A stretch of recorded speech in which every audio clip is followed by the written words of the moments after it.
discussion keeps the world turning. This is Roundtable.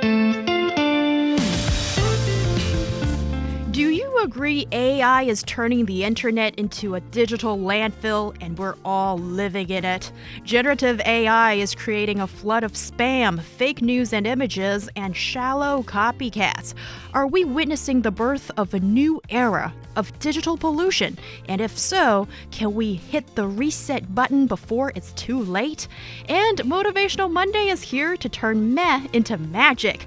Tune in for stories and songs that will light a fire under your week. Coming to you live from Beijing, this is Roundtable. I'm Heyang. For today's program, I'm joined by Steve Hatherly and Yushun in the studio. First on today's show.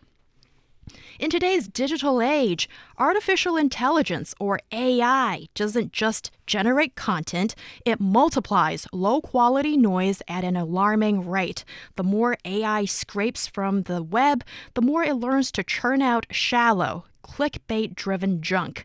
As this garbage floods the internet, it gets recycled and fed back into the system, creating a dangerous feedback loop of digital pollution. Also, finding something real on the internet is becoming increasingly difficult. While the web is hardly ever a perfect space for genuine connection and knowledge, at least the content was rooted in reality before generative AI. Now, it often feels like a digital landfill where bad content breeds more bad content, further distorting the information landscape. So here's the real question. Are we programming our own content apocalypse? And have to say, I've adopted more of the dramatic tone here. And guys, what happens when AI, which was said to streamline and innovate, starts flooding the internet with all this fake content, and observers are warning the danger, but how would you guys say how bad it is? Yeah, so advancements in AI technology have made it incredibly easy to generate text, images, and videos and other types of content that we need or search, leading to a flood of low-quality AI-generated material on the internet. And these contents have, boost every corner of the web, including news, social media, e-commerce, platforms, and more. And the quality of these AI-generated contents is often subpar. And for example, they may be inaccurate, unreliable, and lack depth, or even contain false information or errors. Yeah, and this has led to something called data degradation, and that's where you have these models, when they are iterating and training on AI-generated data, that causes the output quality to decline with each generation, ultimately risking collapse. This is from nature.com. I've never thought about this before, but this is exactly where we are in terms of AI and the content that it's putting out onto the internet. And that's why these types of questions are starting to be asked. This is what it says from nature.com. The development of LLMs, large language models, is very complicated and it requires large quantities of training data. Yet, although current LLMs include, for example, ChatGPT, they were trained on predominantly human-generated text. And this may change, and this is the problem. If the training data of most future models, as these models continue to come out and improve, if they're also scraping, as you mentioned in the opening, if they're also scraping from the web, then they're going to be inevitably training on data that was produced by previous LLMs. So what happens when text produced by a version of GPT forms most of the training data set of following models? It happens in the sense that the information that was learned before from previous LLMs may be false, as Yushun touched upon. It may be unreliable. But that's the data that's going to be teaching the new LLMs, which could cause a collapse in the future. Right. And LLMs, if we're looking at words, I guess the impact is less visible. But when you search the internet for images right now, immediately you'll get a taste of what we're talking about here, about AI polluting the internet and data degradation. And Yushun, before the show, we chatted about looking up some images of the Chinese long, the Chinese dragon, for example, or some of these other, also long is a mystical creature. So there's no photo of it, obviously, but explain to us, why is it so odd what we get now when we look up these images? Yes, the thing is that when you're searching these kind of topics or keywords, and then the results will come up with very AI-like results, and these images are often subpar with, as I said, with like these kind of oily, repetitive styles, making it very difficult for users to like make it really useful reference materials. And as an example, as when you're searching a picture of long or just magnolia flower or snake animation, the results you're getting, like 90%, will be just, it is very obvious and you can see it's AI generated content. And if you go with the option of filter out AI generated images, you can select that, right? Even doing that, the search results will show an overwhelming number of AI generated images, and the quality is low, and of course that affects the user search experience. Right, and it's really interesting. Like on our show, we touch on cultural differences, and also, just this concept of the dragon, which which has claws and have like really sturdy thighs and have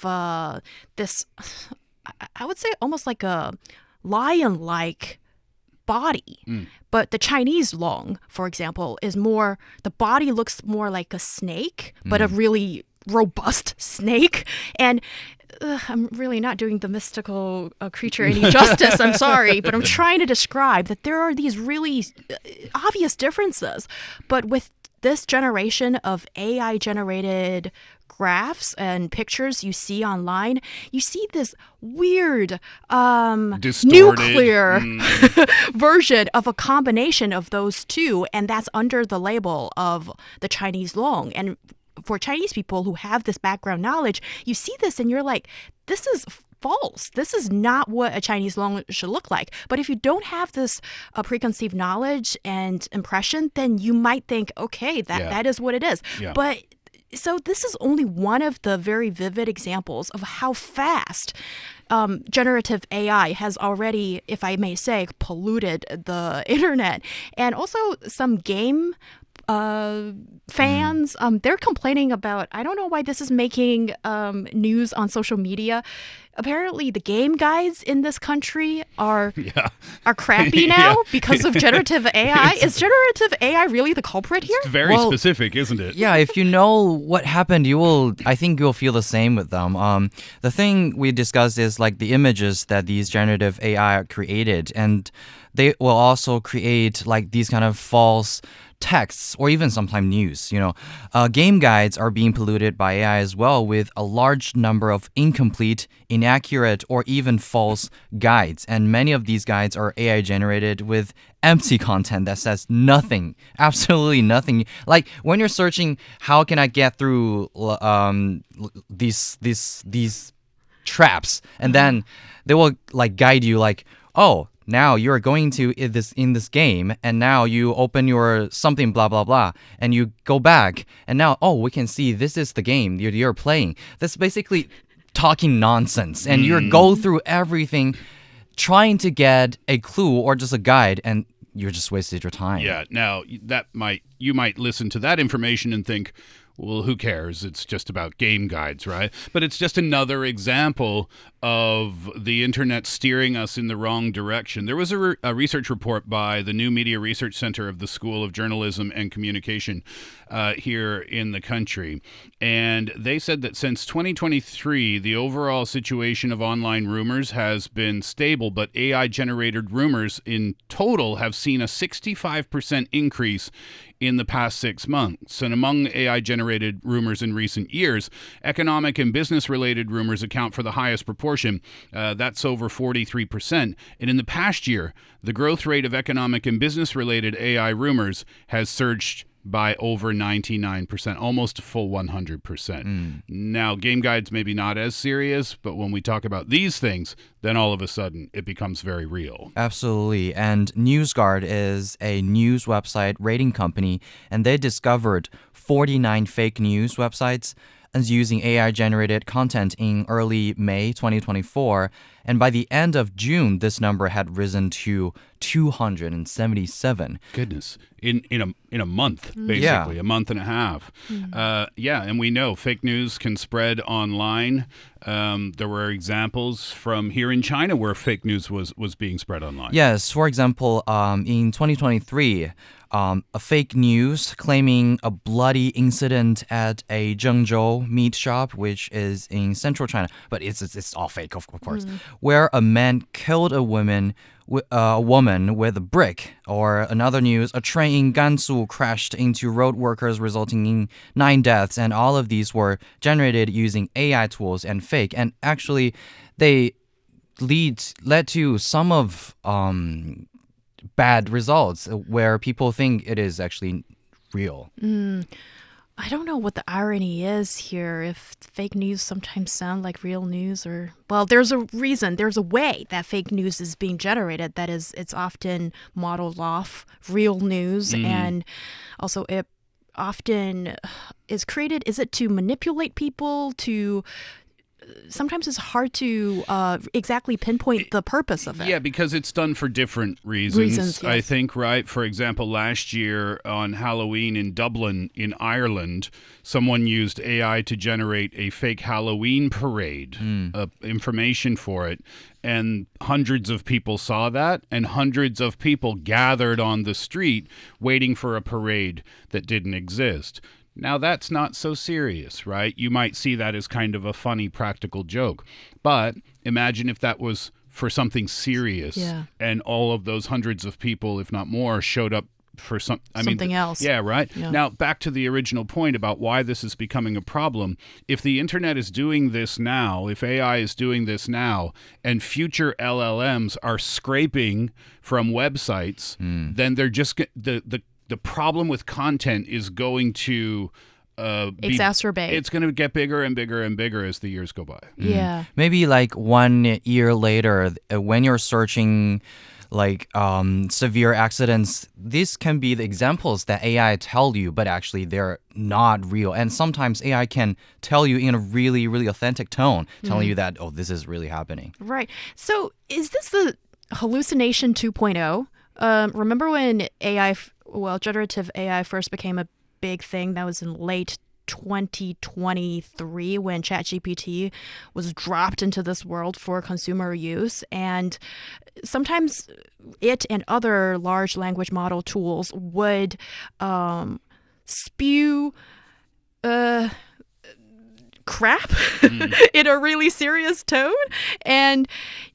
And then that's called hallucination. And then now, with this exacerbation of bad content, looping back into bad content is a sort of, it's not hallucination anymore, right? It's just the system might be broken, or let's say one loophole has been exploited, so it can't verify real information. And this leads to a decrease in users' trust in online information.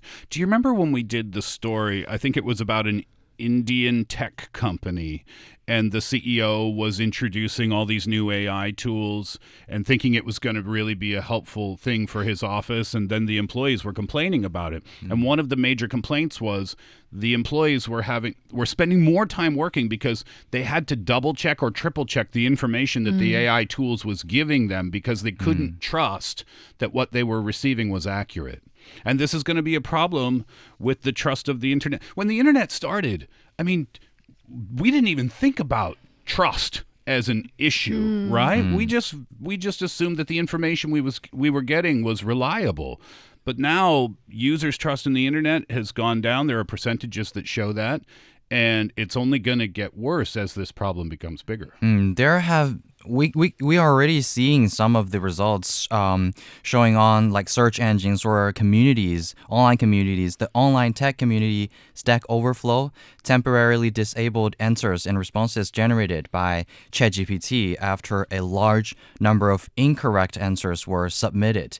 And also the American science fiction magazine Clark's World paused accepting online submissions after receiving a flood of AI-generated story submissions. So these are the actually results, or they are not very as we can see, because these organizations have stopped it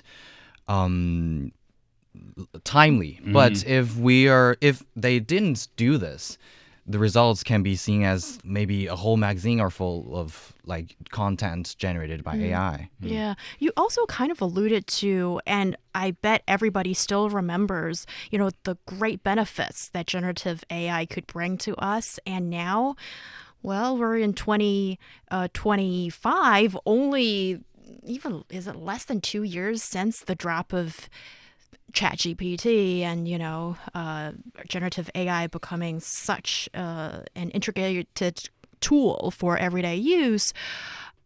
What do you make, or how do you make of the situation we're at right now? Because already we're seeing, so much garbage has already been created in the digital sphere. Well, the content farm model is on the rise, and that's where AI is used to generate large volumes of low quality content, and they do that to gain traffic and gain revenue, and that model harms the healthy ecosystem of content creation, making it hard for high quality content to stand out. Content farm. It's an interesting term that we should know. It's a company or an organization that produces a large amount of low quality videos or memes or social media posts or online articles on many different topics, and then they'll use keywords and algorithms so that this content is placed prominently in social media feeds or on Google, for example. And sometimes this high quality content is being turned into videos, forcing users to spend more time watching videos where they may encounter low quality video content. And again, that lowers the search efficiency, and it lowers, to use that term, the overall user experience and trustworthiness of the internet. And sometimes these videos can be fake as well. They're generated by AI. So that really annoys me. One example is that I've came across a lot of trailers for sequels to well-known movies on video platforms. I like to watch these trailers, and when you're watching these, the voiceovers, the special effects, and the and everything was like so complete, and they look so real. And then after watching it for like 2 minutes, or even I finished it, I realized that this is a fake trailer. It's good that you realize that it's fake, and also Yushun is somebody who's pretty tech savvy and is on top of these new developments in the tech world. Just think about the tons of people, everyday even people. Didn't realize it. Yeah, like you don't spend so much time thinking about tech and the development of it, and then you encounter something like this. It's really difficult for the average person to tell the difference. Yeah, and that's no slight on the average internet user. That's not to imply that they're stupid or that they should be able to distinguish the real from the not real, because these are becoming indistinguishable.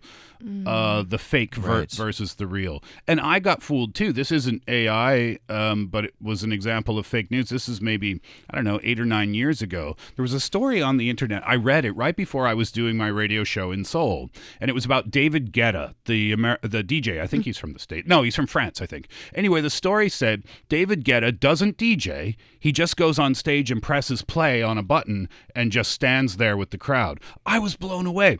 I went right on my show and I said, I can't believe David Guetta, and me speaking to, a couple of 100,000 people, sharing this information that was fake. I found out after it was fake. But at that time, I didn't even know that there was fake versus real on the internet. I just trusted everything I saw and everything I read. Those fake news websites look incredibly authentic. These fake videos look incredibly authentic.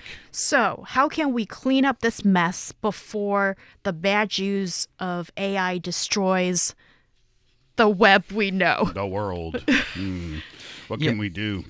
First of all, of course, these AI companies, they should develop more powerful security filters to block the generation of these inappropriate content such as violence, pornography, or false information. And these security measures should be continuously updated and improved to address these emerging technical vulnerabilities. For example, methods could be explored to embed hidden signals or distort pixels in images and making it harder to produce deepfake content or just label the content that was generated by AI very, very clearly and making them not use it as a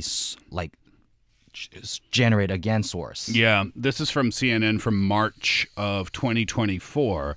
Starting in March of last year, YouTube creators, this is what it said, YouTube creators will be required to label when realistic-looking videos were made using artificial intelligence. And that was part of a broader effort by that company to be transparent about content that could otherwise confuse or mislead users. So when a user uploads a video to YouTube, they see a checklist asking if their content makes a real person say or do something that they didn't do, alter footage of a real place or event, or depict realistic-looking scenes that didn't actually occur. This is one of the things that company is doing to help make sure that people know AI content is AI content. Yes, indeed. And what about, you mentioned, Steve, that in theory, the onus shouldn't be on us, the average user, to tell what's fake, what's not. But in everyday life, don't you feel like the onus is kind of on us for you to not fell into these traps? Because, of course, we can talk about who else can help out here. The government, the tech companies, they have huge responsibility here. But as an average everyday user, when I look at my phone right after this show, isn't it up to me that I know that fake incident of 9 people killed in some accident is actually fake? Yeah, I mean, maybe that's fair to say that, when you read something on the internet, maybe double check it or triple check it to make sure. But I mean, think about that. When we're scrolling through our phones and you see a real video right next to a fake video, I don't think it's fair to ask people to say, oh, you really need to know the difference between the two. Because if you fall for it, then you bear the consequences. Well, yeah, in reality. That's true. And I mean, some experts are recommending that AI companies stop pursuing larger and more complex models. Just stop it. Stop doing that, because that could lead to data depletion and, again, the model collapse. But I understand your point. Some responsibility perhaps should fall on us, but it's still the state of the internet right now, and I guess they're trying to figure out the proper ways to conduct. So digital literacy, media literacy, that's really important these days. Yeah, so I think in that way, ordinary users like us should be cautious when sharing information on social media or other platforms, because when we are sharing it, we're kind of proving that, okay, we believe this and this could be true. And some people who trust you will think that, okay, it is true as well. So avoid the spread of unverified or clearly AI-generated content. And another thing is that when we realize that something that is like false information or harmful content, we should actively report these information and low-quality content and other harmful material to help to maintain a kind of healthy online environment. And how realistic do you think it is to ask maybe the governments to come up with regulations and also the tech companies to filter and stave away the low quality or false information that's the second generation of generated AI content that's feeding back into the loop? I think it's very fair to ask governments to be involved. I mean, using AI to write content and news reports is nothing new. The AP, the Associated Press, they started doing this back in 2014, but now we're seeing government officials, government leaders used in deepfake videos. So I think it's in their best interest to come up with policies to protect the public and to protect themselves. Yes, and the digital world is kind of at crossroads when we think about it. AI's ability to generate vast amounts of content may offer convenience and productivity, but the long-term consequences of flooding the internet with fabricated and low-quality material can undermine the very fabric of trust, creativity, and meaningful interaction that once defined the internet. And all of this is up to Well, all of us, creators, consumers, and especially tech companies and policymakers, to steer this technology toward positive change, with tech companies and governments playing a pivotal role in designing ethical frameworks and safeguards before it drowns us in all this noise. And we'll be back with more roundtable discussion. Stay tuned.